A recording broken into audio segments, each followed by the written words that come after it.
There's a new gold rush in the Andes Mountains. Mining companies are trying to tap into huge reserves of lithium known as white gold. Argentina wants to attract $5 billion in investment, not only for lithium mining, but also for electromobility programs. Germany is moving ahead with this technology as well, and will need a lot of lithium to power those electric cars. Probably closer to 10,000 people here over time. But the pursuit of white gold can also have serious political consequences. Lithium brought down Bolivia's government. But can the lithium be extracted without damaging the local environment? Some experts are skeptical and question the need for large-scale mining projects. Does a family in Europe really need 2 e-cars and 3 computers? How will the mining of lithium affect the local residents? And what impact will it have on the region's sensitive ecosystem? It's not about a share of the profits. It's about our future and the future of our children.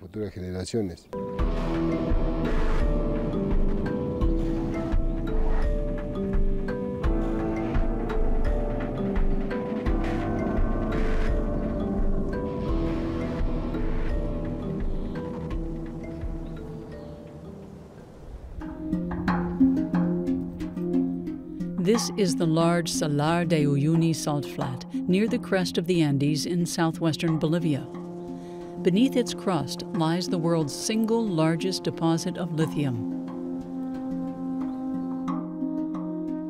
Panfilo Huaylas is the mayor of the nearby community of Rio Grande. Huaylas supports lithium mining because he believes that it will generate profits for everyone.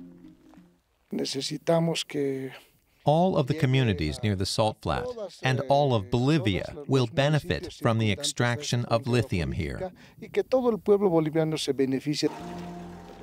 About 2,000 people live in Rio Grande. The local economy is doing well thanks to income from the extraction of sodium borate, or borax. Huaylas hopes that if lithium mining operations expand as planned, there will be even more money for the local residents.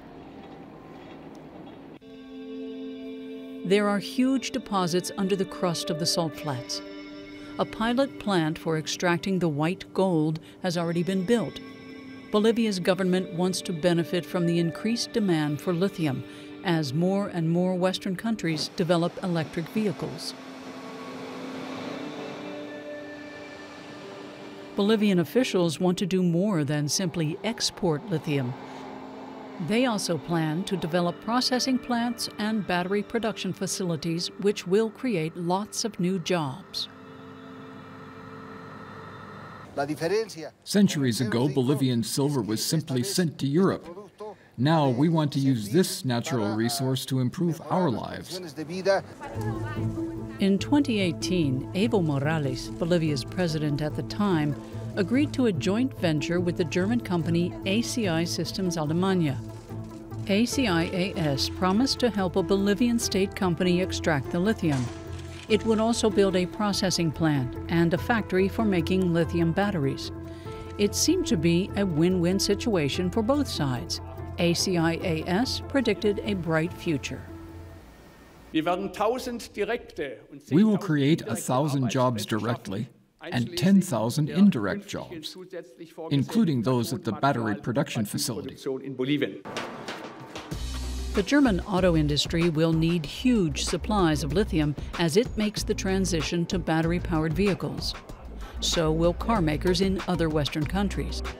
And that's good news for Bolivia, Argentina, and Chile, which have huge reserves of white gold.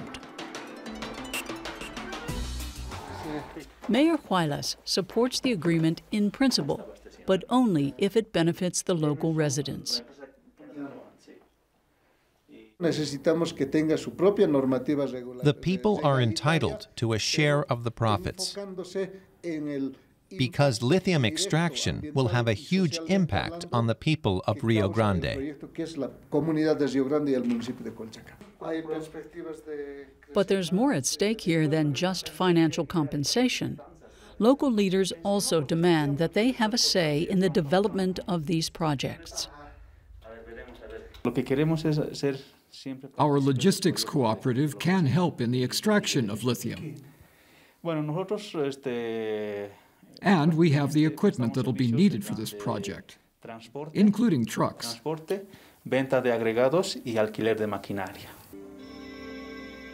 But in 2019, President Morales put the joint venture on hold in the wake of public protests. In Rio Grande, dozens of trucks were purchased in anticipation of coming industrialization. We used these trucks to dig the basins where raw lithium will be stored. But right now, they're just standing around. There's hardly any opposition here to the joint venture. Most local residents think the Germans are the right partners for the project, including local politician Teodoro Ali. The opposition comes from other parts of Bolivia, where a lot of people think it's a bad idea. The Germans can still save the project, but a lot of people were upset about the terms of the agreement. I think the Germans should take part. But in other places, some citizens' committees are opposed, and they've got people riled up. In 2019, there were widespread demonstrations against the proposed joint venture. And in October, people took to the streets to protest alleged fraud in the recent general election. During this chaos, Morales canceled the agreement with Germany. In early November, international observers did find widespread evidence of fraud. On November 10th, Morales resigned as president and left the country.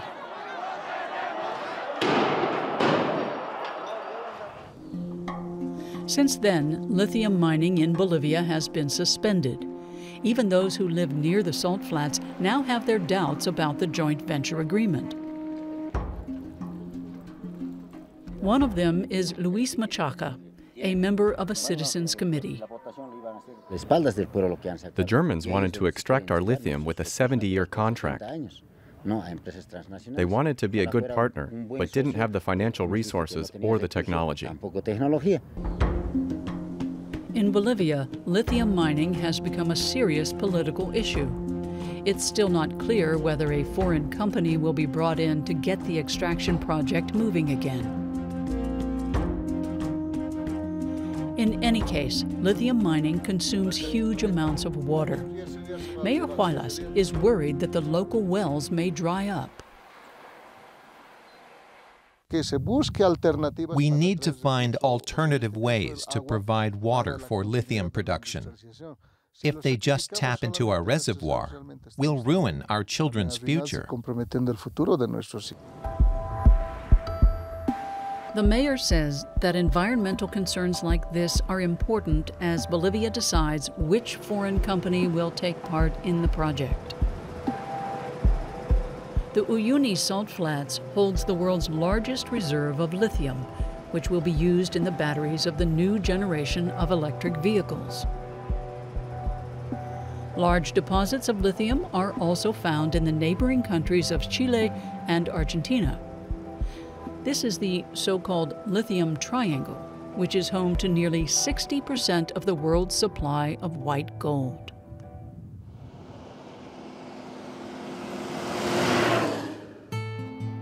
Much of the world's lithium is found in brine reservoirs that lie just below the surface of the desert areas of the Andes region. These include Chile's Atacama Desert. This area is considered the world's driest, with an average annual rainfall of just 15 millimeters. The salt flats are all that's left of saline lakes that developed millions of years ago. Surface water is scarce here, and it is vital for the survival of wildlife, like these flamingos. The Chilean company SQM has been mining lithium for 25 years at a facility on the Atacama Salt Flat. SQM is the world's #2 producer of lithium. Workers pump brine to the surface from a depth of 40 meters. The brine is then placed in basins where the liquid evaporates over several months, leaving behind lithium slag. This process uses a lot of water. Pipelines run across the desert floor to supply the mining facility. The water comes from wells that tap into the groundwater. Local resident Cristian Torroco is opposed to mining operations here because they're depleting the reservoirs. This mining operation has been set up on land that belongs to the indigenous peoples. And the company is using up our underground water supply.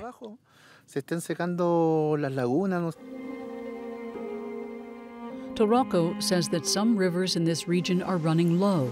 Others have dried up altogether. He blames this situation on climate change and on water-intensive mining operations.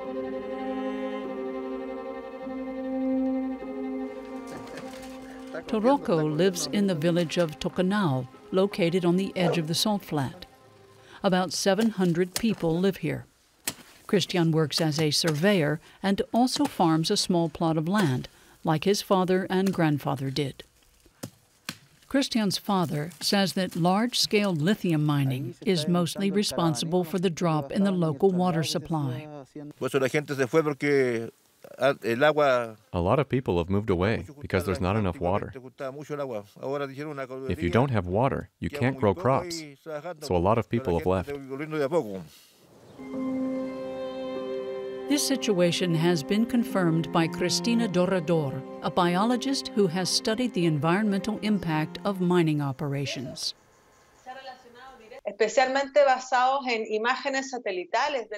Satellite images taken over the last 20 years indicate that the soil has lost moisture. The ground temperature is rising, and there's been a decrease in the amount of vegetation. These changes are the direct result of the expansion of lithium mining. This is a serious threat to the area's fragile ecosystem. It affects the microorganisms in the lagoons and the flamingos that consume them. This is an example of what we call local climate change. As more water and brine is pumped out of the ground, the water level in the lagoons drops. This raises the water temperature, which leads to evaporation. The bottom line is that it accelerates the loss of water from the salt lakes. We weren't allowed to film at the SQM mine because of COVID restrictions. But company vice president Pablo Altamiras says that the company has reduced water consumption in recent years and will continue to do so. We monitor water extraction at more than 250 locations. We also monitor the water level of the lagoons. And we make all of this data public. But Cristian Torroco has doubts about the company's operations.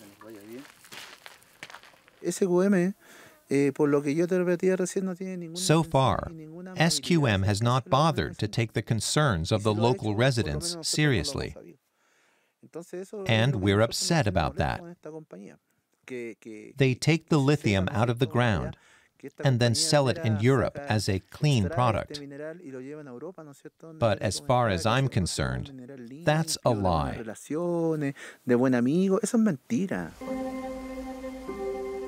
The boom in lithium production will likely create even more water shortages, and that's a serious cause for concern. People who live near the salt lake have filed several lawsuits against the mining companies, claiming that they used more water than was allowed. Chile is the only country in the world where the water supply is owned by private companies. If things continue like this, the salt lake will dry up in 10 to 20 years. SQM says it does use environmentally friendly technology. Our company needs to expand to produce more lithium. But that production has to be sustainable. The concept of electromobility is based on sustainability. So we are committed to using production methods that are sustainable.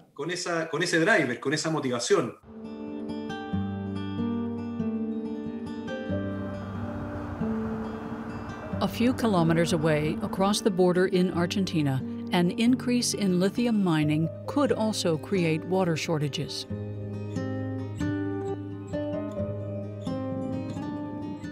For years, the local indigenous people have made their living by mining salt, and they don't need a lot of water to do it.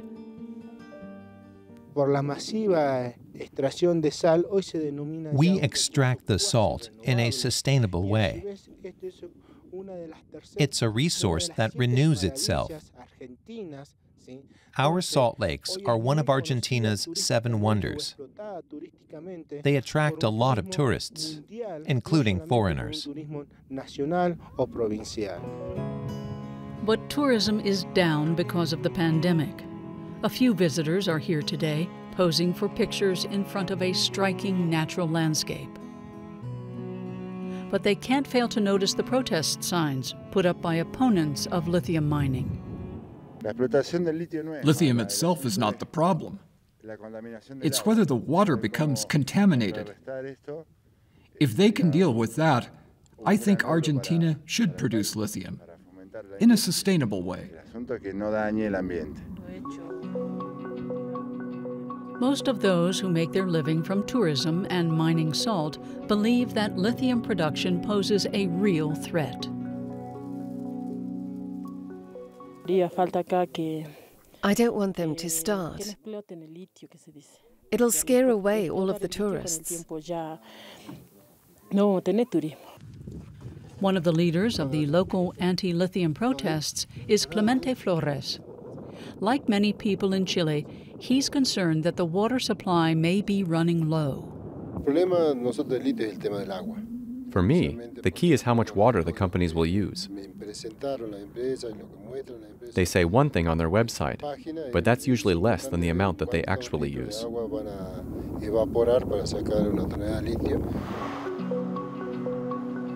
Flores points out that lithium extraction is just getting started in this region, but a Chinese company is already building a new production plant. They've built the drying basins. All they have to do now is fill them. Over there, you can see the pipes for the water that they pump up from below the surface. That water will evaporate during the production process. They add lime to remove impurities from the lithium brine, and that's bad for the environment. This lithium plant is owned by an Australian-Japanese company. Nearly 40 similar projects are in the planning stages. Argentina's government says it will expand lithium production in the coming years. There will probably not be any controls, just like in Chile. We filed complaints and have held demonstrations to try to slow the expansion. The government has already issued permits for several projects, but no one is giving us any specifics. International agreements state that we have to be consulted in advance. For years, the indigenous people of Jujuy province have been trying to stop the government from issuing lithium production licenses to foreign corporations. But the authorities are planning projects with companies from Japan, China, and Canada. Supporters say environmental damage will be kept to a minimum.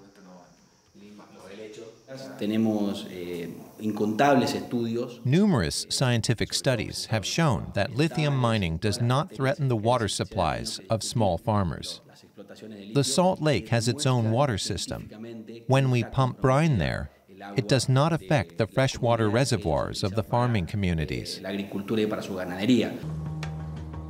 Argentina's government hopes that lithium production will help boost the country's ailing economy. Battery production facilities are already on the drawing board, and Argentina plans to build more electric vehicles for the domestic market.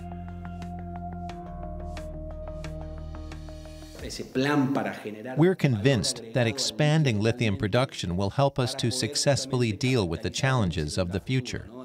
In China and Europe, 20% of all vehicles are electric.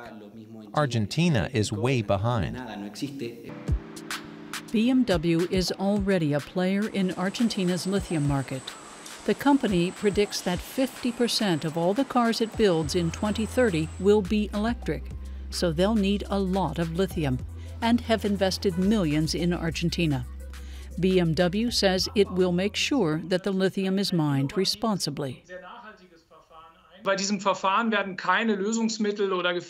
process that we use does not introduce any solvents or chemicals into the environment. Most of the brine that we extract is returned to its source. This reduces water consumption substantially compared to other methods. Production is planned to start in 2022, but local residents and many scientists doubt whether lithium can be mined in such an environmentally friendly way. A lot of engineers believe that a salt lake is like a swimming pool. You simply pump out the brine, filter out the lithium, and then pump the liquid back to the source. But this ecosystem has a fragile biological and chemical balance, and mining can ruin it.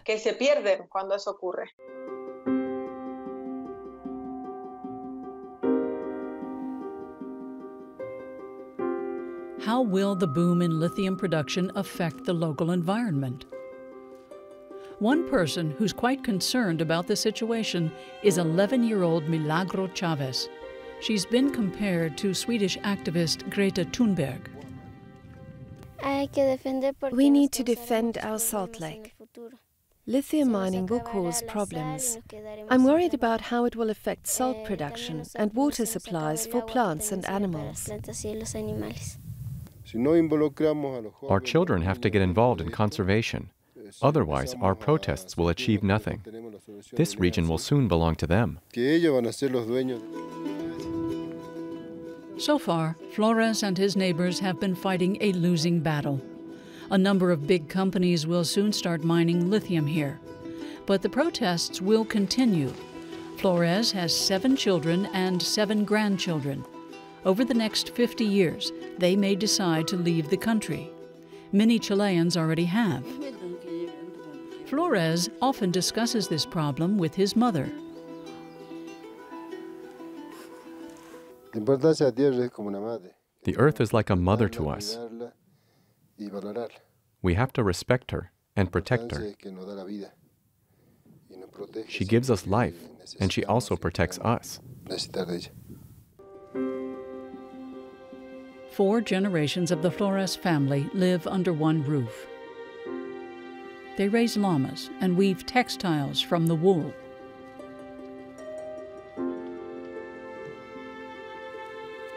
Flores complains that traditional life in the region is disappearing. Many of the local young people have gone off to work for the mining companies, and those jobs pay well.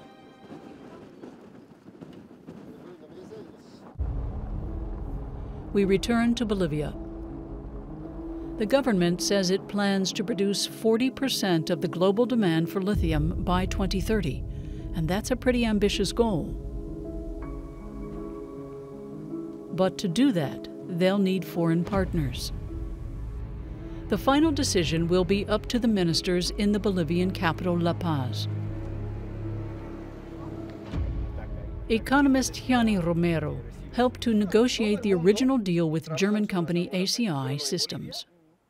Bolivia Bolivia must regain investors' trust after the government canceled the ACI contract.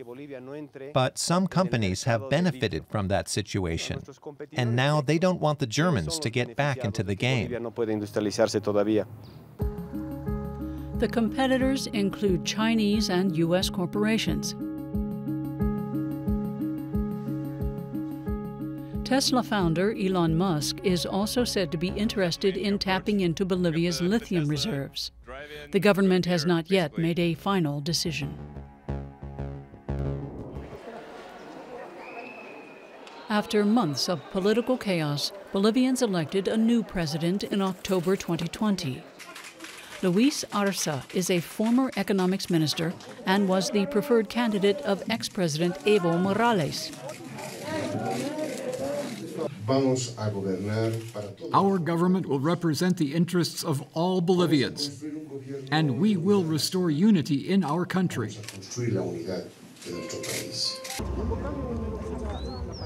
Arce proved especially popular among indigenous voters.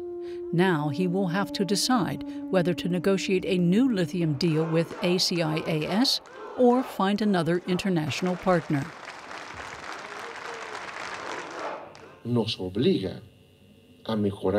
We must do everything we can to use the latest technology and move forward quickly with lithium production.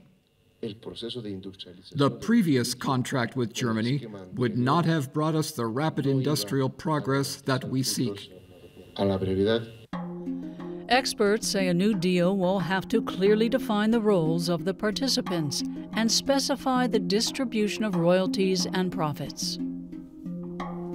In Chile, fundamental changes in the lithium production model are on the horizon. For example, producers could be ordered to do more to protect the environment.